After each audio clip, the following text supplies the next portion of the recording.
Head sõbrad, looduskaitse teema on kaasajal muutunud väga aktuaalseks ja seda nii poliitilises kui ka filosoofilises mõttes. Hämmastav on see, kui palju inimesi ja väga erinevaid inimesi tuleb looduskaitsega seotud protestidele välja.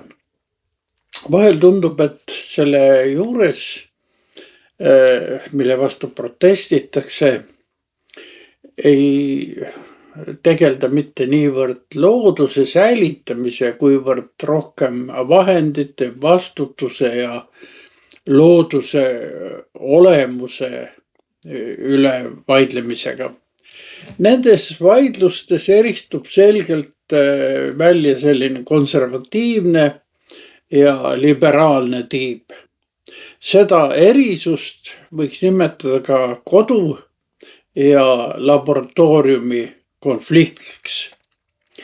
Konservatiivse lähenemise tuumaks on arusaam, et inimene on looduse orgaaniline osa ning loodus ise on pärand ja kultuurmaastik, mida on põlvkondi kujundatud.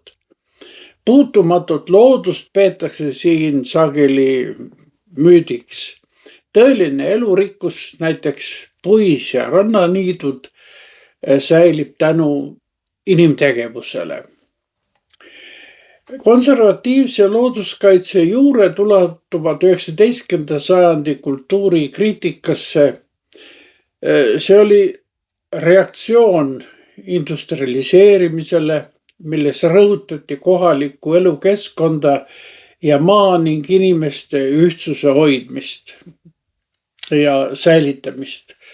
Saksamaal kujunebki välja sellise romantismi lainel selline mõiste nagu kultuurlandschaft, kultuurmaastik.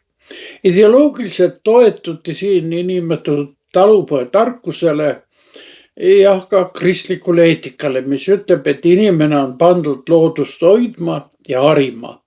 Ta on nagu majapidaja või rentnik. Ta ei ole mitte absoluutne omanik, kellel on õigus siin teha, mis ta tahab. Siin rõhutatakse lokaalset vastutust. Otsused peavad sündima koha peal. Parimat looduse valvurit nähakse kohalikus kogukonnas, talupidajas ja jahimees, kelle elu otseselt sõltub kohalikust maast ja metsast. Suurimaks ohuks sellele käsitlusele on järjepidevuse katkemine, oskuste peremehetunde kadumine. See katkemine toimub sageli järskude ühiskondlike muutuste tõttu. Sõjad, immigratsioon, küüditamised, urbaniseerumine. Konservatiivse loodushoiu poolelt võib leida ka varjukülgi, see on jätnud jälgi isegi militaarsümboolikasse, kus tammelehed ja tammepärjad sümboliseerivad isamaa kaitsevõime võõraste vastu. Liberaalne ja niinimetatud progressiivne lähenemine looduskaitsel on oma olemuselt ratsionalistlik, tehnokraatlik ja universalistlik. Inimest nähakse siin loodusesse sisse tungijana ja seda häiriva tegurina. Eesmärgiks on sageli looduse taastamine, selle viimine algsesse seisundisse. Filosoofiliselt vaadelduna kipub see vaade muutuma nagu omamoodi ilmalikuks religiooniks, kus loodust kummatatakse erilise innukusega, süsiniku jäljes saab patt ja bürokraatiast päästja. Liberaalse suuna peamised iseloomujooned on loodust nähakse globaalse võrgustikuna ja looduskaitset üleilmse päästeoperatsioonina. Otsused tehakse kaugetes kabinettides, toetudes matemaatilistele mudelitele, rahvusvahelistele lepingutele ja ekspertide teaduslikule konsensusele. Siin eelistatakse kaitsealade laiendamist direktiive, keskkonnatasusid ja rangeid keelde.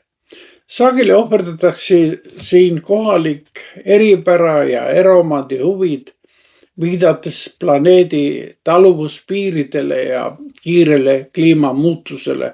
Rõhutatakse, et on vaja panna inimesi riikliku sunni abil neid reegleid täitma, mis on looduskaitseks vajalikud.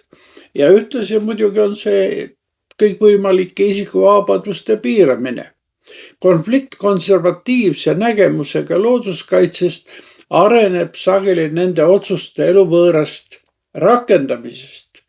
Looduskaitse, mis muudab metsa riiklikuks muuseumi eksponaadiks ja võõrandab inimese maast, tekitab selge see tugevat vastupanu.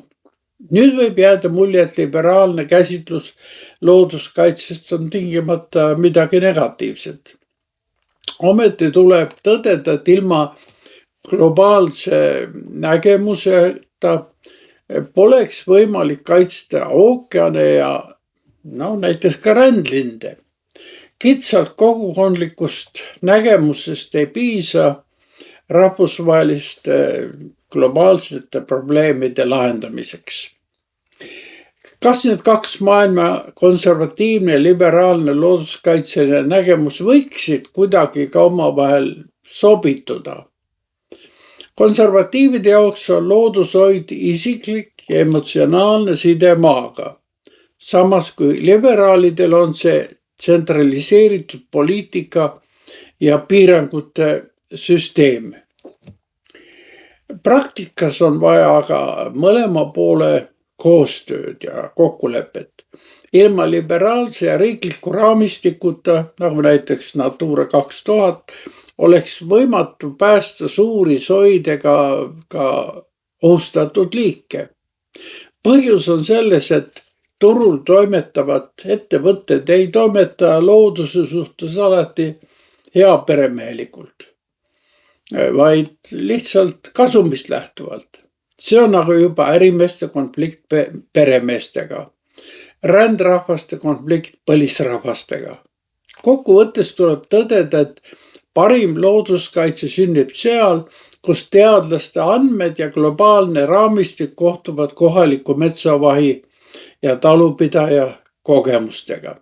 Selline looduskaitse eeldab alandlikkust ja tunnistamist, et me oleme siin ajutiselt ja meil tuleb eluks vajalik keskkond järgmistele põlvkondadele üle anda, mitte steriilse klaaskupli all peituva muuseumi eksponaadina, vaid eluks sobiva keskkonnana.